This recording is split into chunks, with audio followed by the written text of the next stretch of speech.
Jean a prêché un message simple. Son message était repentez-vous. Vous savez, Jean-Baptiste est le prédicateur le plus nul de l'histoire. Parce qu'aujourd'hui, on évalue un grand prédicateur par la diversité de ses thèmes. On évalue un grand prédicateur par son éloquence. On évalue un grand prédicateur par son côté à être convaincant, n'est-ce pas? Mais Jean-Baptiste ne cherchait pas à convaincre quelqu'un. Jean-Baptiste avait un seul message. Tout au long de son ministère, il a prêché la même prédication. Imagine, toi, tu viens sur la page d'un pasteur et chaque jour, c'est la même prédication qu'il prêche. Tu as dit quoi? Lui, là, il n'est pas inspiré. Parce qu'il a prêché ça là hier. C'est quel riz couché, nous c'est. Et depuis un an, on vient sur sa page. C'est le même message. On va en revient. C'est le même message. Mais on va finir par conclure que le monsieur, il est fort dans vos riens. Toi, tes camarades, toute la Bible, là, c'est la même prédication. Et Jean-Baptiste avait le même message, les frères. Jean-Baptiste est le prédicateur le plus monotone de toute l'histoire. Même Jésus a prêché plusieurs thèmes. Même Jésus a annoncé plusieurs choses. Il a abordé le thème du mariage. Jésus a abordé l'obéissance aux parents. Jésus a abordé le royaume. Jésus a parlé même des cas de la richesse. Comment est-ce qu'il est difficile pour un riche de rentrer dans le royaume? Il a diversifié ses thèmes. Mais Jean-Baptiste, il est resté un seul message. Et c'est là que je comprends réellement que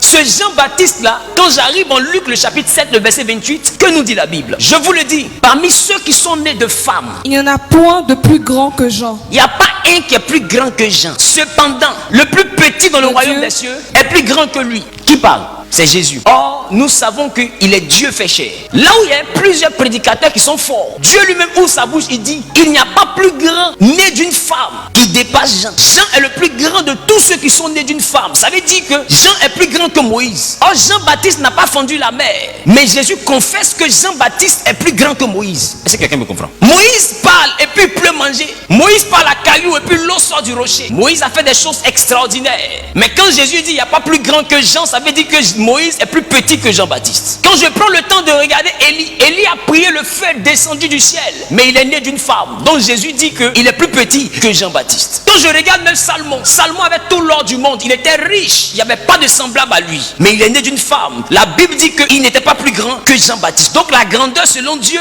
n'est pas rattachée à l'argent qu'on a. Parce que Jean-Baptiste n'avait pas d'habit. Jean-Baptiste portait un vêtement de poil de chameau. Il n'avait même pas un régime équilibré de nantis. C'était quelqu'un qui mangeait réellement des sauterelles et il prenait du miel. Donc c'est que Jean-Baptiste était quelqu'un qui ne pouvait pas manger de façon équilibrée comme Salomon. Mais Jésus dit que malgré qu'il n'avait rien, il n'avait même pas de temple, il n'avait pas d'église, il n'avait rien. Alors Jean-Baptiste était plus grand que Salomon malgré la précarité dans laquelle il servait Dieu. Mais il était plus grand. Donc Dieu n'évalue pas la grandeur de quelqu'un en fonction de son argent. Dieu n'évalue pas la grandeur de quelqu'un en fonction des miracles qui accompagnent son ministère. Les miracles qui accompagnent le ministère sont des signes, mais la grandeur c'est le message. La grandeur n'est pas dans le miracle. Donc si tu suis un homme de Dieu parce qu'il voit, tu n'as rien compris. Élisée était un voyant. Aujourd'hui il y a quoi? Il y a Soupra, il y a quoi? Et donc Élisée a lu le quoi? Parce que la Bible dit que le roi de l'Assyrie va rassembler son conseil. Il va dire, dites-moi ici qui est le traître. On dit, roi, il n'y a personne qui est traître. Il dit, mais comment ça se trouve que à chaque fois qu'on veut tendre une embuscade à Israël, ils se détournent comme si quelqu'un leur donne l'information. On dit, roi, il n'y a pas de traître chez nous, mais il y a un prophète chez eux. Il s'appelle Élisée. Dieu lui dit tout ce que toi tu dis même dans ta chambre à coucher. Alors le roi dit, allez le capturer. Il n'a pas dit allez le tuer. Parce qu'Élisée était une valeur sûre. Les rois même se déplaçaient. Akab et Josaphat se sont déplacés pour aller voir Élisée. La Bible dit que Élisée va regarder le roi Akab. Et il va dire à Akab, si c'est pas à cause de Josaphat, roi de Juda, j'allais avoir aucun cas de toi. Regarde comment Élisée parle à un roi. Et puis ça chauffe pas. Mais la Bible dit, avec toute cette voyance-là, il n'était pas plus grand que Jean. Oh, Jean n'a pas donné révélation dans son ministère. Bien aimé, je te demande ce matin, est-ce que tu manifestes vraiment les fruits d'une bonne repentance parce que tu as tendance à évaluer les hommes de Dieu par rapport à leur éloquence, ou par rapport à leur miracle, ou par rapport à leur voyance? Ça fait qu'aujourd'hui, la chrétienté a perdu son véritable sens. On accorde la valeur à des choses qui n'ont pas de valeur pour Jésus. Jésus dit, tous ces grands que vous avez connus sur la terre, ils se sont crus dangereux, ils se sont crus immortels, ils se sont crus capables de tout, ils se sont crus également extraordinaires. Élisée prend bois et puis le bois attire le fer. Normalement c'est l'aimant qui attire le fer, mais Élisée a pris bois pour attirer fer. Mais Jean-Baptiste n'a pas eu miracle dans son ministère. Montrez-moi un miracle que Jean-Baptiste a accompli. Mais il a eu un message.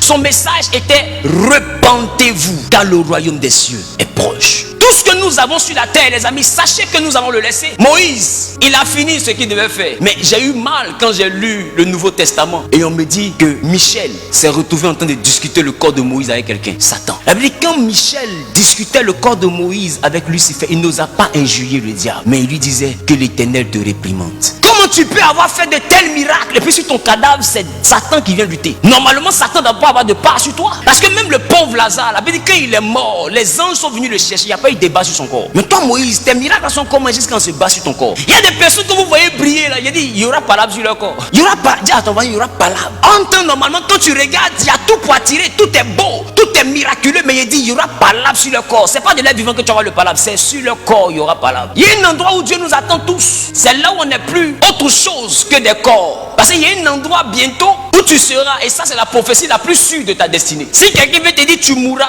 crois en son ministère, c'est un prophète.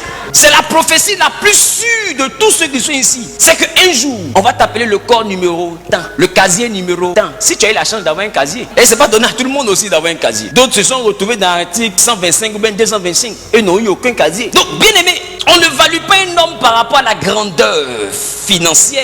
Et aujourd'hui, malheureusement, les ministères sont considérés à cause de ce que les hommes de Dieu ont. Quand on le sent riche et béni, on pense que Dieu est avec lui. Dieu ne regarde pas l'argent. Quand on le sent populaire, alors on pense que Dieu est avec lui. Quand on voit qu'il a une grande église, on pense que Dieu est avec lui. Dieu n'est pas dans de grandes choses forcément. J'ai dit forcément parce qu'il peut être dans les grandes choses. Parce qu'au-delà de Jean-Baptiste, notre Seigneur Jésus a eu un grand ministère.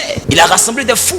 Il a eu accès à des endroits de personnes nanties. Il a même eu droit à un tombeau neuf taillé dans le roc. Non, c'est pour dire qu'il est bon d'avoir la richesse, mais ce n'est pas l'essentiel de la vie chrétienne. Il est bon d'avoir le mariage, mais Dieu n'est pas un maire. Jésus n'est pas un maire. Il est bon de prier pour avoir le voyage, mais Jésus n'est pas un ambassadeur. Il délivre aucun visa. Il te donne la capacité de voyager si dans la mission qu'il te confie, le voyage est inclus. Il ne finance pas un voyage qui n'appartient pas à la destinée, à l'histoire que lui a écrit sur toi. Donc si lui n'a pas prévu que tu sois en France, ma chérie, arrête de jeûner. Tu vas ressembler à un esprit de mort pour rien. Tu vas combattre des esprits de blocage pour rien. Tu vas combattre des esprits d'échec pour rien. En tant que tu n'es pas né pour échouer, mais tu es seulement sur une voie qui n'était pas prédestinée. La repentance, c'est quoi? La repentance n'est pas seulement la confession. La repentance, c'est le changement de direction. La repentance, c'est laisser le chemin que j'empruntais pour emprunter un autre chemin. La repentance, c'est regretter là où j'allais et décider d'aller là où je n'étais pas en train d'aller. Donc quand Jean-Baptiste vient, il a un seul message. Il dit, repentez-vous car le royaume des cieux est proche. Jésus dit que de tous ceux qui sont nés d'une femme, il n'y a pas plus grand que Jean, parce que simplement Jean-Baptiste a prêché l'essentiel de la vie. Toutes les autres choses, prêcher sur les couples, c'est une bonne chose. Mais laisse-moi te dire, c'est à ton funérail que ton mari aura une nouvelle fiancée. Vous qui prenez le mariage comme la fin du monde,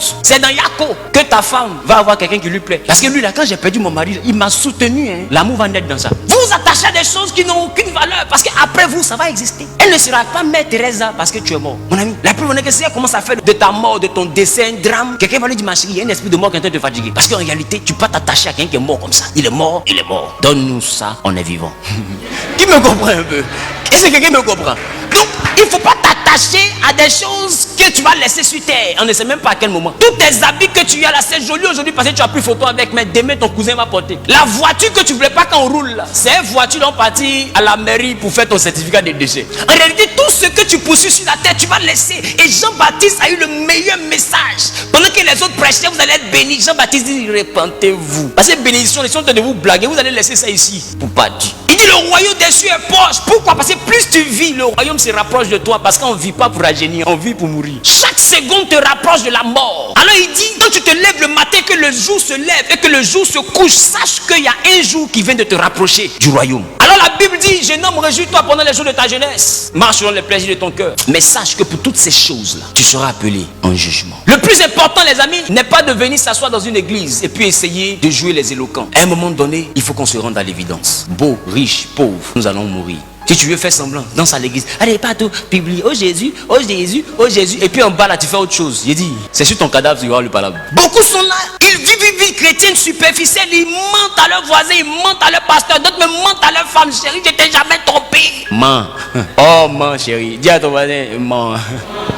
Aujourd'hui, les gens ne vivent plus pour Dieu, ils vivent pour l'entourage. Parce que devant Dieu, on est sale, mais devant l'entourage, on veut paraître propre. Aussi longtemps que l'entourage a une bonne opinion de nous, on se sent relax et tranquille. Rien ne nous gronde lorsque dans le secret, on vit mal. Mais il y a notre conscience qui nous gronde lorsque quelqu'un nous attrape dans le mal. Bon, entre celui qui t'attrape et puis celui qui te juge, qui est mieux? J'ai dit, les amis, la petite honte est mieux que la grande honte. C'est pourquoi la petite humiliation que tu auras sur terre est mieux que la mort éternelle que tu auras dans le ciel. La douleur éternelle que tu auras dans le ciel. Les larmes éternelles que tu auras dans le ciel. Aujourd'hui, on vit pour les autres. Combien vivent pour Dieu?